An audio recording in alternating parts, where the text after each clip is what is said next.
तो last video में हम लोगों ने डिफॉल्ट प्रॉप्स हम लोग कैसे सेट कर सकते हैं क्लास बेस्ड कंपोनेंट में, ये हमने देखा था।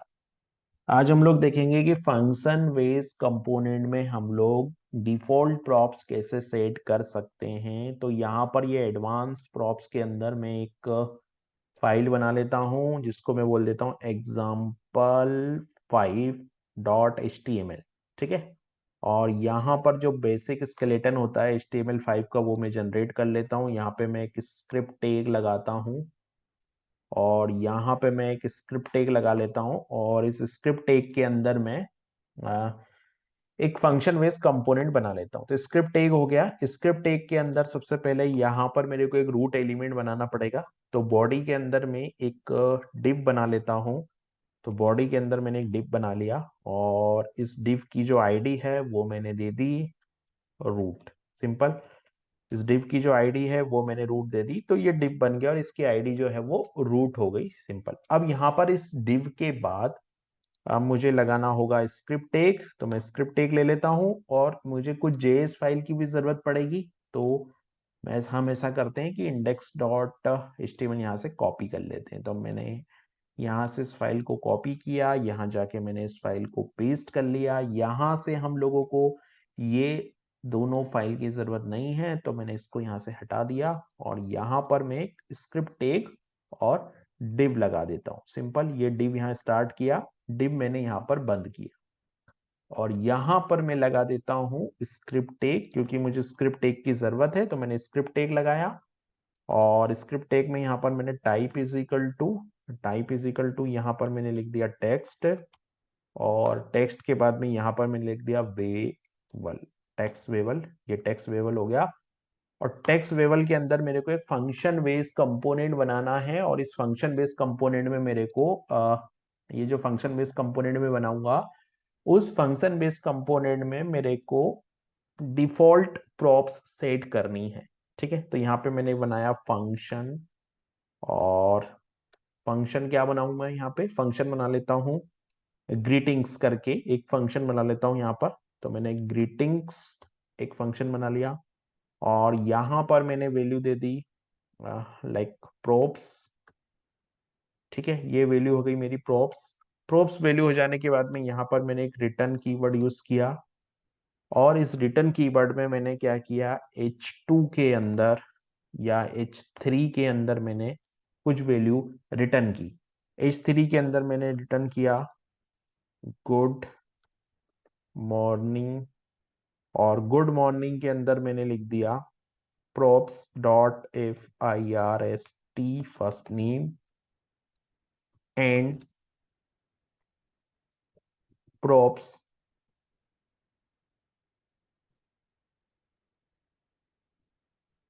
props डॉट फर्स्ट नेम और props डॉट लास्ट नेम। ठीक है। props डॉट फर्स्ट नेम और props dot last name. Simple. ये मैंने लिख दिया। अब मैं क्या करूंगा कि रिएक्ट डोम वाला जो एलिमेंट है मेरा, है ना, ये यहाँ से रिटर्न हो रहा है H3 और इस H3 में कुछ वैल्यू रिटर्न हो रही है। अभी मैं क्या करता हूँ यहाँ पर कि जो डिफॉल्ट कोड होता है मेरा वो क्या है, डिफॉल्ट कोड जो है कि मुझे रिएक्ट डॉट रेंडर से इस फंक्शन को कॉल करना है। तो ये रिएक्ट डॉट रेंडर से मैं इस फंक्शन को कॉल कर लेता हूँ। तो let my div is equal to document dot query selector root और रिएक्ट डॉट डॉट रेंडर और यहाँ पर मैंने लिखा ग्रीटिंग। तो ये ग्रीटिंग्स और ग्रीटिंग्स के अंदर ये माई डिव को मैंने कॉल कर लिया। अब मैं क्या करता हूं, अगर मैं इस प्रोग्राम को रन करता हूं तो मैंने ओपन विथ लाइव सर्वर किया। तो ये ओपन विथ लाइव सर्वर हुआ। अभी आप देखोगे कि गुड मॉर्निंग और यहाँ पर first name last name value जो है वो डिस्प्ले नहीं कर रहा है। तो वैल्यू को अगर मुझे यहाँ पर ये जो वैल्यू आ रही है अगर मैं यहाँ स्ट्रिंग लिख दूंगा तो कुछ वैल्यू दिखा देगा। तो मैं स्ट्रिंग में ले लेता हूँ या तो यहाँ पे स्ट्रिंग कर देता हूँ मैं। तो यहाँ पे मैंने स्ट्रिंग कर दिया। स्ट्रिंग करने के बाद यहाँ पर भी मैं स्ट्रिंग में टाइप कास्ट कर देता हूँ स्ट्रिंग में। तो मैंने यहाँ पे भी स्ट्रिंग में इसको टाइप कास्ट कर दिया और ये जो स्ट्रिंग फंक्शन है ये क्या करेगा, मेरे को वैल्यू दिखाएगा। सिंपल। ये स्ट्रिंग फंक्शन है तो यहाँ पर मेरे को जो वैल्यू है वो अनडिफाइंड अनडिफाइंड वैल्यू दिख रही है। सिंपल। अब ये अनडिफाइंड अनडिफाइंड की जगह मैं चाहता हूं कि कोई डिफॉल्ट वैल्यू रेंडर हो।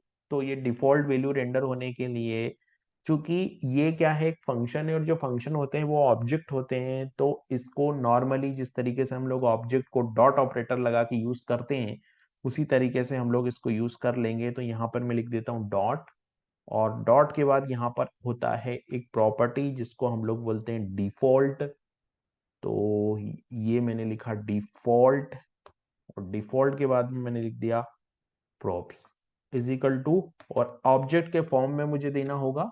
तो ऑब्जेक्ट के फॉर्म में जो पहली प्रॉपर्टी है फर्स्ट नेम, वो मैंने यहाँ पर दे दी फर्स्ट नेम, और फर्स्ट नेम की कुछ वैल्यू जैसे मैंने दे दी यहाँ पर सचिन, कॉमा यहाँ पर मैंने लगाया दूसरा जो कि होता है लास्ट नेम।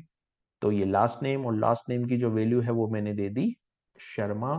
तो ये लास्ट नेम की वैल्यू जो कि मैंने दे दी शर्मा। सिंपल। तो अभी क्या होगा कि ये प्रॉपर्टी ले लेगा, और यहाँ पर देखिए सचिन शर्मा ये आ गया। इस तरीके से क्या करते हैं हम लोग कि फंक्शन कंपोनेंट के अंदर भी हम लोग डिफॉल्ट प्रॉपर्टी को सेट कर सकते हैं, जिसको हम लोग बोलते हैं डिफॉल्ट प्रॉप्स को सेट कर सकते हैं फंक्शनल कंपोनेंट के अंदर। ठीक है। अभी हम लोगों को क्या करना है कि अब हम लोग एक और कंपोनेंट बनाते हैं, स्टूडेंट नाम का कंपोनेंट बनाते हैं, जो कि क्लास बेस्ड कंपोनेंट होगा, और हम लोग उसमें स्टूडेंट की कुछ डिटेल्स प्रिंट करेंगे। और स्टूडेंट अगर 200 से ज्यादा मार्क्स होते हैं, स्टूडेंट के जो नंबर है वो अगर 200 से ज्यादा होते हैं तो वो पास शो करेगा, नहीं तो रिजल्ट जो है वो फेल शो करेगा। तो हम लोग एक कंपोनेंट बनाते हैं यहाँ पर। तो पहले मैं क्या करता हूँ, इस तीनों फाइलों को कॉपी करता हूँ। यहाँ पर पहले मैं एक काम करता हूँ, एक फोल्डर बना लेता हूं। तो मैंने एक फोल्डर बना लिया यहाँ पर example6, और इस example6 के अंदर ये तीनों जो फाइल होती है इसको मैं कर देता हूँ कॉपी। यहाँ से इन तीनों फाइल को मैं कॉपी करता हूँ, और example6 के अंदर जाके इन तीनों फाइलों को मैं कर देता हूँ पेस्ट। इन तीनों फाइल को मैं कॉपी करता हूँ और यहाँ पर जाकर कर देता हूँ पेस्ट। सिंपल। तो ये तीन फाइल आ गई यहाँ पर। हाँ, अब जो कंपोनेंट हम बनाने वाले हैं वो स्टूडेंट कंपोनेंट हम बनाने वाले हैं। तो जो app.js है, पहले तो हम लोग app.js को चेंज करते हैं। सबसे पहली जो फाइल है वो हम लोग app.js को चेंज करते हैं। तो एक ग्रीटिंग्स पूरा हट जाएगा, यहाँ से हम लोग ग्रीटिंग्स को पूरा हटा देते हैं, और ग्रीटिंग्स तो पूरा हट ही जाएगा। यहाँ पर हम लोग जो रिटर्न लिख रहे हैं, इस रिटर्न के डिव के अंदर हमको चेंज करना है। तो मैं यहाँ पे एक स्टूडेंट कंपोनेंट बना लेता हूँ। तो यहाँ पर मैंने लिख दिया स्टूडेंट, और स्टूडेंट में मैंने स्टूडेंट लिखा, स्टूडेंट के अंदर मैंने नेम लिखा, और नेम के अंदर जैसे मैंने वैल्यू लिख दी अमित, तो नेम हो गया, वैल्यू अमित हो गई। फिर मैंने लिखा एज नाम का एक कंपोनेंट, और एज मैंने दे दी मान लो 20 ईयर्स, तो 20 ईयर की एज हो गई यहाँ पर। ठीक है, स्टूडेंट हो गया, अमित हो गया, और कॉमा नहीं लगाना है क्योंकि हम लोग एट्रीब्यूट सेट कर रहे हैं ना, प्रॉप सेट कर रहे हैं। ठीक है। फिर यहाँ पर मैंने दिया सब्जेक्ट। तो जो सब्जेक्ट्स होते हैं वो मैंने दिया सब्जेक्ट। अभी सब्जेक्ट्स में मेरे को एक अरे देना है, तो अरे एक जावास्क्रिप्ट वैल्यू है, तो जावास्क्रिप्ट वैल्यू ऐसे जाएगी। यहां पर मैंने दे दिया फिजिक्स, कॉमा यहां पर मैंने दे दिया केमिस्ट्री, तो केमिस्ट्री हो गया, कॉमा यहां पर मैंने दे दिया मैथ्स, फिजिक्स केमिस्ट्री, और यहां पर मैंने दे दिया मैथ्स। यहां पर मैंने दे दिया हिंदी, यहां पर मैंने दे दिया इंग्लिश। ठीक है, ये सब्जेक्ट के नाम मैंने कुछ दे दिए जो कि 5 मार्क्स जो है वो ये। सिंपल, ये हो गई वैल्यू। अभी यहाँ पर कुछ एरर आ रही है। एरर इसलिए आ रही क्योंकि ये रिटर्न है, और रिटर्न है तो इसको इसमें लेना होगा मेरे को, इस वैल्यू को। तो मेरे को इसमें इस वैल्यू को ले लेना चाहिए। सिंपल। ये डिव स्टार्ट किया हमने, रिटर्न डिव, और यहाँ पर हम लोगों को मार्क्स करके भी लेना है। तो मैं यहाँ पर मार्क्स ले लेता हूँ। मार्क्स भी एक अरे है, तो इस अरे में यहाँ पर मार्क्स में मैं लिख देता हूँ, लाइक जैसे मैंने दे दिया 60, 70, 80, 70 और 50। ये पांचों सब्जेक्ट के मार्क्स हो गए। और उसके बाद में जो स्टूडेंट वाला कंपोनेंट है इसको मैंने यहाँ बंद कर दिया। सिंपल। तो ये मेरे पास एक स्टूडेंट की डिटेल्स हो गई है, जिसमें कि स्टूडेंट के कुछ नंबर आ गए। अब मेरे को क्या करना है कि स्टूडेंट के ये सारी वैल्यू मैं प्रॉप्स के थ्रू पास कर रहा हूँ। ये सारी जो वैल्यूज है वो हम लोग प्रॉप्स के थ्रू पास कर रहे हैं, और इन वैल्यू को हम लोग गेट कर रहे हैं। ठीक है। तो अब मुझे क्या करना होगा, अब हम लोग चलते हैं जो दूसरी फाइल होती है ग्रीटिंग्स, तो ग्रीटिंग्स को पहले तो चेंज करके मैं रीनेम कर देता हूं, और यहां पर मैं कर देता हूं स्टूडेंट डॉट जेएस, और ये ग्रीटिंग्स है तो इसको भी मैं चेंज कर देता हूं एज अ स्टूडेंट वैल्यू। ठीक है, अब यहां पर मेरे को सबसे पहले तो यहां पर मैं जो नंबर है उसका टोटल भी मुझे दिखाना है। तो ये जो रेंडर फंक्शन है, और रेंडर फंक्शन को पूरा हटा देता हूं, मतलब रेंडर फंक्शन के अंदर जितना भी कोड मैंने लिखा है इस कोड को मैं पहले हटा देता हूं। यहाँ पर ये कोड मैंने हटाया रेंडर फंक्शन के अंदर का, ये क्लास बना ली, और क्लास हो गई स्टूडेंट जो कि कंपोनेंट है मेरा। उसके बाद मैं एक्सटेंड किया मैंने रिएक्ट डॉट कंपोनेंट को, रिएक्ट डॉट कंपोनेंट एक्सटेंड हो गया, और ये डिफॉल्ट यहाँ पर ये डिफॉल्ट प्रॉप्स की जरूरत नहीं है तो मैं इसको भी हटा देता हूँ। तो यहाँ पर मैंने डिफॉल्ट प्रॉप्स को भी हटा दिया। अब रेंडर फंक्शन के अंदर मुझे सबसे पहले तो मुझे रेंडर फंक्शन के अंदर सबसे पहले ये मार्क्स और ये सम भी चाहिए, मतलब ये टोटल कितना स्कोर हुआ वो चाहिए, और ये सारे मार्क्स भी चाहिए। तो मैं क्या करता हूँ यहाँ पर सब्जेक्ट्स और मार्क्स, सब्जेक्ट और मार्क्स दोनों को डी स्ट्रक्चरिंग कर लेता हूँ मैं यहाँ पर। ठीक है, रेंडर फंक्शन के अंदर, तो मैं रेंडर फंक्शन के अंदर जाता हूं और रेंडर फंक्शन के अंदर मैं लिखता हूं कॉन्स्ट। कॉन्स्ट लेने के बाद में यहां पर मैं ये दोनों जो सब्जेक्ट, और जैसे कि मेरा एक सब्जेक्ट था तो मैं सब्जेक्ट ले लेता हूं, सब्जेक्ट कॉमा सब्जेक्ट लिया, सब्जेक्ट कॉमा दूसरा मैंने लिया मार्क्स, दोनों ले लिया सब्जेक्ट और मार्क्स। इसके बाद मैं क्या करूंगा, यहां पर जाऊंगा तो यहां पर दिस डॉट, ये जो होगा वो दिस डॉट प्रॉप्स, सिंपल। ये हो गई मेरी डे स्ट्रक्चरिंग। अब मुझे टोटल चाहिए, टोटल चाहिए तो मैं ले लेता हूँ लेट, और लेट में मैं ले लेता हूँ टोटल इज इक्वल टू 0। ठीक है, let total is equal to 0, क्योंकि इसमें मुझे टोटल करवाना है, टोटल करवाना है। तो यहां पर हमारे पास में एक मेप फंक्शन होता है, मेप फंक्शन का हम यूज करेंगे और टोटल भी करवाएंगे, और जो नंबर है और जो मार्क्स और जो नंबर है वो मेरे को कैसे चाहिए, वो मेरे को चाहिए यूएल एल आई में, एल आई में चाहिए, मतलब जितने भी सब्जेक्ट है वो एल आई में चाहिए मेरे को, और जितने भी नंबर है वो भी मुझे एल आई में चाहिए। तो मैं क्या करता हूँ, सबसे पहले यहाँ पर एक अरे बना लेता हूँ, तो मैं लिखता हूँ लेट ए आर आर, यहाँ पर मैंने लेट ए आर आर लिखा, और यहाँ पर टोटल चाहिए तो टोटल के लिए मैं मेप फंक्शन कॉल करूंगा। तो यहाँ पर मैंने मेप फंक्शन कॉल किया, मेप फंक्शन जो होगा वो एक एरो फंक्शन होगा, एक एरो फंक्शन होगा, तो यहाँ पर एम पास कर देते हैं हम लोग, और एम फैट एरो आ जाएगा यहाँ पर, और इस एरो में हम यहाँ पर वैल्यू पास करेंगे। तो ये वैल्यू क्या हो सकती है, ये जो वैल्यू है सबसे पहले तो मेरे को टोटल, तो मैं लिख दूंगा टोटल, और टोटल में लगा देता हूँ प्लस इज इक्वल टू, और plus is equal to M. Plus is equal to M का क्या मतलब होगा, टोटल की वैल्यू 0 होगी, और जैसे जितना भी टोटल स्कोर होगा स्टूडेंट का वो सारी वैल्यू ऐड करता जाएगा सिस्टम, और लास्ट में जो है वो टोटल में फाइनल टोटल कर देगा, जितनी भी वैल्यू होगी वो फाइनल टोटल हो जाएगा। उसके बाद में मैं क्या करता हूँ, मुझे ये सारी चीज एल आई में भी चाहिए, तो मेप फंक्शन जो है वो रिटर्न करता है, तो मैं यहाँ लिख दूंगा रिटर्न, और रिटर्न को मैं क्या करता हूँ एल आई में, यहाँ पर मैं लिखता हूँ एल आई, और एल आई में लिखने के बाद यहाँ पर मैं लिख देता हूँ एम। तो जितने भी मार्क्स होंगे वो एल आई में आ जाएंगे यहाँ पर। तो ये एक एल आई आ गई, और एल आई में जितने मार्क्स है वो यहाँ पर आ गए, ये एक टोटल वैल्यू हो गई। अब मुझे क्या करना है, अब मैं सीधा सा रिटर्न कॉल करूंगा, इसके अंदर मैं लिखूंगा रिटर्न, तो इसके अंदर मैंने लिखा रिटर्न, और यहां पर मैंने लगा दिया रिटर्न, ये रिटर्न आ गया, और इस रिटर्न के अंदर ये वैल्यू आ गई। यहां पर मुझे एक डिव चाहिए तो मैंने एक ये डिव लगाया, डिव के अंदर मेरे को एक h3 लगाना है तो मैंने एक h3 लगा दिया, और ये h3 में मुझे लिखना है स्टूडेंट डिटेल्स। ठीक है, तो ये h3 में मैंने लगा दिया यहाँ पर स्टूडेंट डिटेल्स।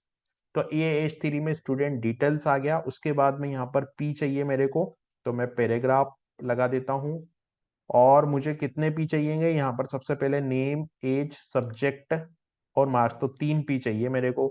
ये 1 पी, 2 पी और ये 3 पी ले लिया मैंने। यहाँ पर मैंने लिख दिया नेम, तो नेम तो सिंपल है, यहाँ पर मैंने नेम लिखा। नेम लिखने के बाद यहाँ पर मैंने लिख दिया these dot props dot name, these dot props dot name, तो यहाँ पर नेम की वैल्यू आ जाएगी। फिर मुझे एज चाहिएगी, तो एज लिखने के लिए मेरे को लिखना पड़ेगा एज, और एज में जाने के लिए मैं लिखूंगा these dot this dot props dot age, तो यहाँ पर आ जाएगी एज, और फिर तीसरी जो वैल्यू है वो तीसरी वैल्यू में जाने के लिए मेरे को नेम हो गया, एज हो गया, ठीक है, सब्जेक्ट। तो अब सब्जेक्ट चाहिए मेरे को, है ना, सब्जेक्ट चाहिए, तो सब्जेक्ट मुझे एलआई में चाहिए, तो मैं यहाँ पर तो लिख देता हूँ इस पैराग्राफ में सिंपल, पहले तो इस पैराग्राफ में सब्जेक्ट्स लिख देता हूँ, तो पैराग्राफ में जाके यहाँ पे मैंने सब्जेक्ट्स लिख दिया, और फिर मैंने यूएल बनाया, तो यहाँ पर मैं एक यूएल बना देता हूँ, यहाँ पर मैंने एक यूएल बना दिया, ये यूएल बन गया। और इस यूएल के अंदर चूंकि एलआई तो ऑलरेडी है ही, तो एलआई है, तो यहाँ पर हम लोगों को सब्जेक्ट की बात हो रही है, नंबर की बात नहीं हो रही यहाँ पर, ठीक है। तो सब्जेक्ट्स क्या है, अरे है यहाँ पर मेरे पास, ठीक है, तो मैं लिखूंगा सब्जेक्ट, तो सब्जेक्ट्स लिखा मैंने, डॉट मेप फंक्शन लिखा यहाँ पर, सब्जेक्ट डॉट मेप, और मेप फंक्शन चूंकि अभी क्या है कि ए की वैल्यू यहाँ पर रिटर्न हो रही ना, तो ए की वैल्यू रिटर्न हो रही, तो हम लोग यहाँ पे लिख सकते हैं एम जो कि होता है, या सब्जेक्ट का एस लिख सकते हैं हम लोग, तो मैंने लिखा एस, और एस के बाद में यहाँ पर मैंने लगाया फैट एरो, और फैट एरो के बाद यहाँ पे हम लोग ये फैट एरो, और फैट एरो के बाद यहाँ पर हम लोग ये फैट एरो हो गया, और ये एस में फंक्शन होता है ना, ये में फंक्शन हो गया। एक सेकेंड, इसमें कुछ गड़बड़ हो गया है, इसको हटाओ पूरा, तो ये मैंने हटाया यहाँ पे, है ना, यहाँ पे मैंने इसके अंदर गया, यहाँ पर सब्जेक्ट को सब्जेक्ट डॉट मेप, मेप के अंदर गया, और यहाँ पर मैंने लिया एस, जो एस होता है मेरा, और फैट एरो यहाँ लिया, और ये जो एस होता है ये क्या करेगा, ये एस में मैं एल आई को रिटर्न करवा देता हूं यहाँ पर, तो मैं यहाँ कॉल करूंगा एल आई, ये एल आई रिटर्न हो गई, और इस एल आई में एस यानी कि सब्जेक्ट रिटर्न हो जाएगा, ठीक है। अब यही सेम काम करना है मुझे नंबर के लिए, तो मैं एक पैराग्राफ बना लेता हूं, यहाँ मैंने एक पैराग्राफ बनाया, और इस पैराग्राफ में मैं यहाँ पे इसको कॉल कर देता हूँ, सिंपल, ये कॉल हो गया। अब मुझे क्या चाहिए, यहाँ पर ये हो गया, और यहाँ पर ये हो गया। अब चूंकि मेरे पास ये जो टोटल था, टोटल तो है ही, लेकिन मेरे पास ये ARR भी है, तो मैं ARR की वैल्यू को डायरेक्ट प्रिंट कर दूं यहाँ पर, सिंपल, तो यहाँ पर मैं यूएल बनाऊंगा, और यूएल बनाने के बाद में जो एलआई है, एलआई की जरूरत नहीं है, यहाँ यूएल बनाऊंगा, और डायरेक्ट ARR को प्रिंट कर दूंगा मैं, ठीक है, ये हो जाएगा मेरे पास। फिर एक पैराग्राफ बना के टोटल चाहिए, तो टोटल भी सिंपल है, मैंने लिखा यहाँ टोटल, और टोटल के तौर पे मैंने को जो वैल्यू मिल रही है, टोटल जो वेरिएबल मिल रहा है उसको मैं ले लूंगा, तो टोटल वेरिएबल यहाँ मिल गया मेरे को। अब मुझे रिजल्ट भी चाहिए, तो रिजल्ट के लिए मैं p कॉल करूंगा, और रिजल्ट मुझे टर्नरी ऑपरेटर में मैं लूंगा, तो मैंने पैराग्राफ तो ले लिया, पैराग्राफ के बाद में मैं लिख देता हूँ रिजल्ट, तो मैंने पैराग्राफ के बाद रिजल्ट ले लिया, और इस रिजल्ट में मैंने b ले लिया, ये b आ गया मेरा, और इस बी के अंदर मैं क्या करूंगा, यहाँ पर कॉल करूंगा कि जो टोटल होता है वो ग्रेटर देन और इक्वल टू 200 है ना, ग्रेटर देन और इक्वल टू 200 है, अगर ऐसा है तो यहाँ तो आता है क्वेश्चन मार्क आएगा, और यहाँ रिजल्ट आ जाएगा पास, और अगर ऐसा नहीं है तो कोलन, और यहाँ रिजल्ट आ जाएगा मेरा फेल, सिंपल। और यहाँ पैराग्राफ बंद और डिव बंद। तो इस कोड को मैं रन करता हूँ, तो जैसे ही मैं यहाँ जाता हूँ और इसको मैं रन करता हूँ, यहाँ right click open with live server करता हूँ, तो ये जो वैल्यूज है यहाँ पर अभी आ रही है कुछ एरर, तो हम लोग देखते हैं, student is not defined, student is not defined, यानी कि हम लोगों ने, अच्छा हाँ, यहाँ पे हम लोगों को ये जो स्टूडेंट है, ये स्टूडेंट है, और यहाँ पर हमको स्टूडेंट डॉट जेएस करना पड़ेगा, ये चेंज करना पड़ेगा स्टूडेंट डॉट जेएस, तो आप देखोगे यहाँ पर सारी वैल्यूज आ रही है ना, लेकिन सब्जेक्ट नहीं आ रहे हैं, सब्जेक्ट नहीं आ रहे हैं, टोटल 330 आ रहा है, और जो सब्जेक्ट है वो हमको नहीं मिल रहे हैं, तो सब्जेक्ट में हम लोगों ने क्या एरर करी वो हमको देखना पड़ेगा, सब्जेक्ट में हम लोगों ने क्या प्रॉब्लम करी है, सब्जेक्ट्स, ये सब्जेक्ट है, और सब्जेक्ट्स डॉट मैप के अंदर मैंने लिया एस, और एस के अंदर मेरे को यहाँ पर देखिए नंबर तो मिल ही रहे हैं, नंबर तो मुझे मिल रहा है टोटल, और ये चूंकि ARR में नंबर आ रहे हैं ना, ARR में नंबर आ रहे हैं, तो ये ARR में तो ये मैप मेथड नंबर लेके आ ही रहा है, लेकिन यहाँ पे नंबर जो है, सब्जेक्ट जो है वो क्यों नहीं आ रहा है? तो सब्जेक्ट यहाँ पर हम लोगों ने सब्जेक्ट ही पास किए हैं, ये सब्जेक्ट ही है, और सब्जेक्ट तो यहाँ पर आ भी रहा है, लेकिन सब्जेक्ट्स डॉट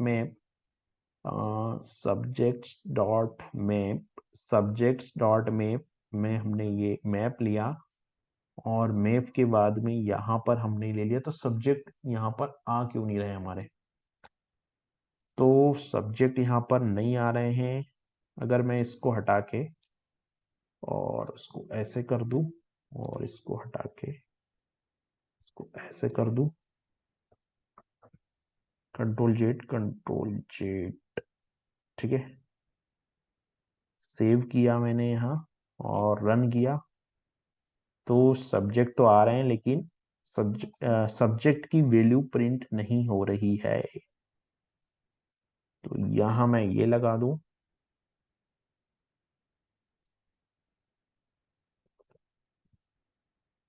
और इसको डिलीट कर दूं, इसको डिलीट कर दूं, और इसको यहाँ से कट करके यहाँ लगा दूं, इसको यहाँ से कट करके यहाँ लगा देता हूं मैं। तो अभी भी यहाँ एरर है। सब्जेक्ट में मैंने लिया एस, और 1 सेकेंड, यहाँ पर ये स्ट्रक्चर कुछ ऐसा था, ठीक है, हाँ, तो मेरे को यहाँ पर सब्जेक्ट, ये तो ठीक है, ये तो इसको मुझे चेंज करना होगा, स्क्वायर ब्रैकेट हटा के और पैरेंथेसिस लगाने होंगे, यहां से ऐसे करना होगा, और यहां पर ये S start, LI1 subject dot map. हाँ, तो यहाँ पर ये एरर क्यों आ रही है? इसको बंद किया,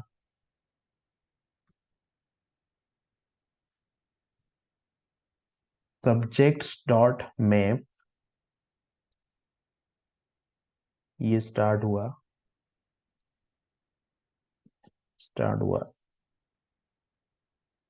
ये स्टार्ट हुआ, यहाँ बंद हुआ, ये स्टार्ट हुआ, यहाँ बंद हुआ,